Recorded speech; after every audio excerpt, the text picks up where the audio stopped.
moment, is there anybody who has a question for Ahmad? At the moment, not yet. In that case, let's get closer to the audience. There's someone over there. I want to ask him what questions. What is your, how you evaluate or how you speak about your work or experience with Deutsche Welle? Is it a new changing for you as a journalist? Thank you very much.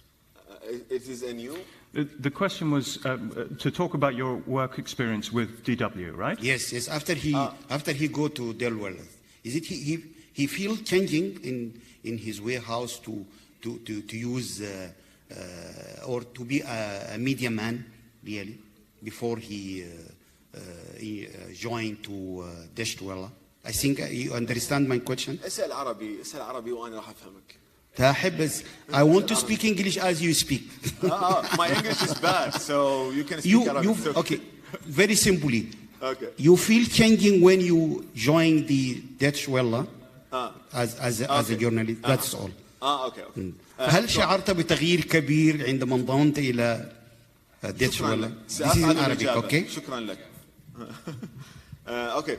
Deutsche Welle is the only media that gave us the right to speak. In Iraq, we were banned. We can't broadcast our show on any TV stations in Iraq.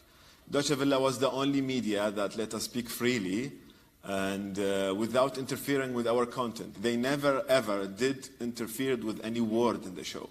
This is very important for me. This is very important for my crew because I think freedom of speech can make things right. This is why I really appreciate what they've done to us, and I thank them every day for this freedom of this space that they gave us. It's been a large step to do.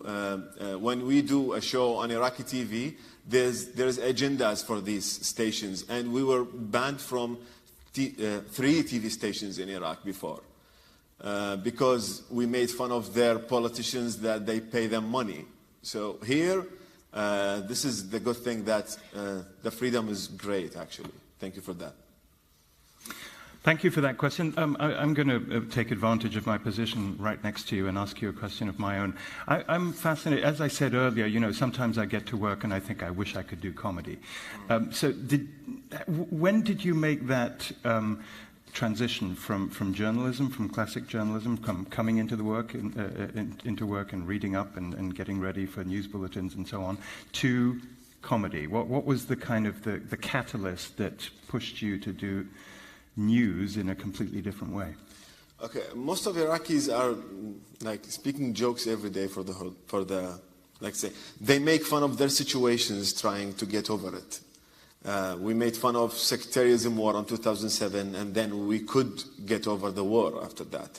We made fun of even in 90s when we were al-Hisar, help me. Sanction, yeah. Sanction on 19s. We made fun of the sanction so we could get over it. What sort of jokes were you making about sanctions? No, I didn't. The Iraqis. I was young. I was a child then. But in Iraq, so it's very bad situation on the ground. There's no electricity. There's no water. You can find mosques explode for no reason because they hide explosions inside of the mosques. You will find 2 very enemies in the political muqtada وهذا العامري like Kim and Trump. This was the meeting we should have been looking at yesterday, right? Yeah. Tell us more about that meeting. This meeting with Kim and Trump, we have Muqtada and Hadi. It's the same, actually, but in a different way. They both have power. They both have guns. They both have followers. And they were enemies, and yesterday they become friends and in one coalition in the parliament, and they will form the new government. And were they showing each other's cars to one another? When they? Well, like Mr. Trump was showing the beast to Mr. Kim, and he was very interested, it would seem. No, actually, they were friends, like very much friendly together.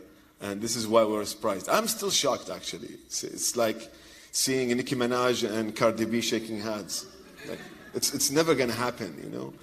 So this is the same thing. It's, I don't know. This is politics in Middle East, and I think to cross the bad things in Middle East, you have to make fun of them, because the Iraqi, the Middle Eastern guy, or the Middle Eastern man, he hates to be mocked off. Because this is very, let's say, we say shame to be mocked off in Middle East. So if you make fun of him, he will try to change the behavior that you made fun of him because of that behavior. That's interesting. So just to summarize, it's kind of, for people in the street, it's a coping mechanism. You know, the news is so bad, the best way I can deal with it is to make jokes about it? Exactly. And for sometimes it's bad because there's no solution, but since there is no solution on the ground, this is the only way to cross, to count the days until you die. And what I was also understanding is that as far as the people that you're making jokes about, for them, they don't want to have jokes made about them, so it kind of helps them change their behavior? Exactly. This is why when we started the show, there was about, like, every day, 10 to 15 politicians on TV, he say very silly or bad things.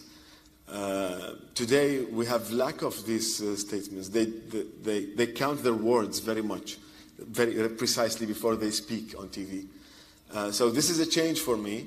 And the other thing that we could make people to think about the country, not the sects or the religion or the province that they relate to. Now they think about the whole country together, which is Iraq, which is a very good thing. And we try to make people think independently without related to any other country around Iraq, because this is a big issue in Iraq. So in a sense, you've improved the quality of political language? Improved. Politicians are behaving more in what they say? Would that be right? Yeah, and they're scared of being on my show, very much. And when okay, there's this minister a few months ago. He's one of the big ministers in Iraq. He made something on TV. I don't know him personally, and we never spoke. But he knows you. He knows me. He texted me like 1 a.m. in the morning, and he said that this is me, minister of. I want to speak to you urgently. I thought that there's something wrong about the country. I need to interfere. So what's going on? So he was in Baghdad. Where were you? I was in Dubai. Okay. Yeah. He told me that he called me and he said that I need to speak to you urgently. I spoke to him. He said that I have a video on my channel on YouTube, which is there's someone, a soldier. He removed his pants and I was looking at his back. I wasn't looking at his ass. So please don't take that video and put it on your show. So what did you do? I took the video, of course. Okay. But not yet. بعد ما خليت الفيديو البرنامج بس موجود. هذا الفيديو مالتك عندي. So this is an exclusive you're giving us here. You haven't published it yet. No, not yet. I'm waiting. After the break, we will publish it. Oh, okay. Yeah. Wonderful. It's not a sexual thing. More questions from the audience. We'll come to you in just a second, sir, but ladies first. The lady, if we can get a microphone. Okay, yeah. Let's do ladies first, and then we'll come to you, and we'll come to you, okay? Thank you very much. My name is Evelyn. I'm from Senegal. And my question is, what are you doing in your show to improve women's conditions? Okay, Thank you so very much. we'll just collect a few questions. Okay. So the gentleman at the back very quickly, and then we'll come to the gentleman here in the front. I'm Mijanur Rahman Khan from Bangladesh. I would like to know if you kindly compare the press freedom you have enjoyed under executed President Saddam Hussein and present regime. So the change in press freedom? Yes, since... a comparison. Okay, comparison. How do you assess the development? So pre-Saddam and post-Saddam, and yes. Gentleman here in the over here. Ahmad, thank you so much. In the beginning, you alluded to the fact that you need more budget for your show. Well, the big boss is here, Mr. Lemberg. We'll talk about that. 1, 2, 3, 4, 5. Try to convince him why he should give you more money. We take it from yours. Okay. I agree. There's some inside jokes going on here. Okay, so we have very important question. What are you doing for women's rights on your show? We have the question, pre-Saddam, post-Saddam, what has happened to press freedom in Iraq? And we have the sensitive issue here, which I'll just leave to you to summarize. About the women, we're trying to give them the courage to do whatever they want to do, or they like to do. We always in the show encourages the women to go and let's say make the things that it's banned for them. Like for example, in some provinces in Iraq, it's banned to drive. In some provinces in Iraq, women are banned to go shopping alone. They should be with their, let's say, family. We're trying to do that. I have another small clips I do on my Facebook. We say na'tala, which means nonsense. In this clips, we focus on women. How, like for example, in the past elections, we tried to make women go and vote and choose who they think he's right, not following her husband or her father. Because you know, in Middle East and in these countries, women have to decide to choose who the man is choosing. So this is what we try to do, is to make them choose who they think is the right person. For example, this one, a lot of things actually, I can't remember now, but we're focusing like 20 or 30% of the show of what the things that we do on encouraging women to take part in Iraq. Okay. And press freedom? Actually, in Saddam regime, there was no freedom at all. You can't say that there's a freedom. If you criticize the system, you will be killed the next day without anything, or even a trial. So you can't compare freedom between that time, because dictatorship and freedom, they don't relate ever.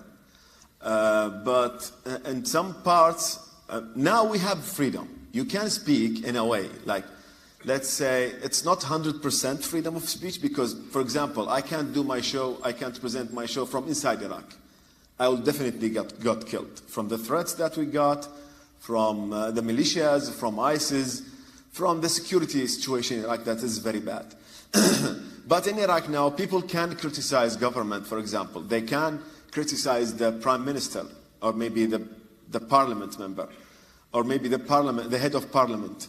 But you can't criticize some clerics in Iraq. But still, there is a big difference between that regime and this regime. But of course, everything has negatives and positive things. Yeah. And about the money, yes, sir. We can speak out upstairs. You can sit. Thank you very much. There's no transparency. Okay. Ahmed, I have one final question. Yeah. What was the name of your show again? Al-Bashir Show. The Al-Bashir Show, live at GMF, ladies and gentlemen. Thank you very much.